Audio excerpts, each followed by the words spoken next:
Hi అండి. ఈరోజు మనము గుమగుమలాడే నోరూరించే చికెన్ పులావ్ రెసిపీలోకి వెళ్దామా అండి? చేద్దాం రండి.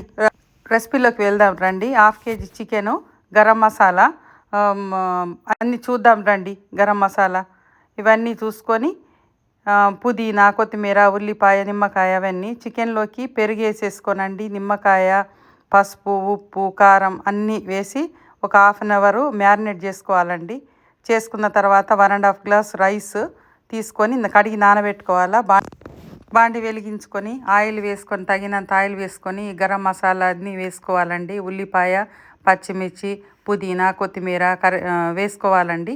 వేసుకొని మంచి ఫ్రై అయ్యాకండి అల్లం వెల్లుల్లి పేస్ట్ వేసుకొని పచ్చి వాసన పోయే వరకు వేపుకోవాలండి.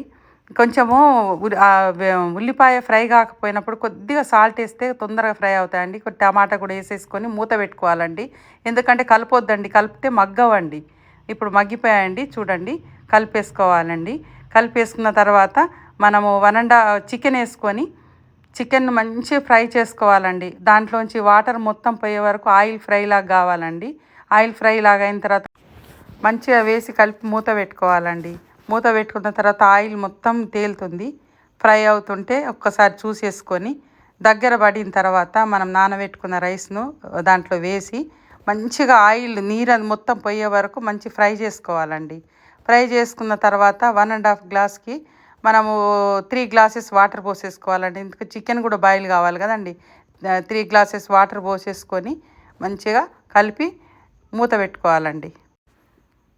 గరం మసాలా, ధనియాల పొడి వేసేసిన తర్వాత మూత పెట్టేసుకున్న తర్వాత సిమ్ చేసేసుకోవాలండి. సిమ్ చేసుకున్న తర్వాత దాన్ని మూత తీసి చూసే లోపల అయిపోయిందండి బిర్యానీ. గుమ్మగుమ్మలాడే బిర్యానీ రెడీ అండి. దాన్ని కొత్తిమీరతో గార్నిష్ చేసేసుకొని ఒక్క నిమిషం మూత వేసేసుకొని సర్వ్ చేసుకోవడమేనండి.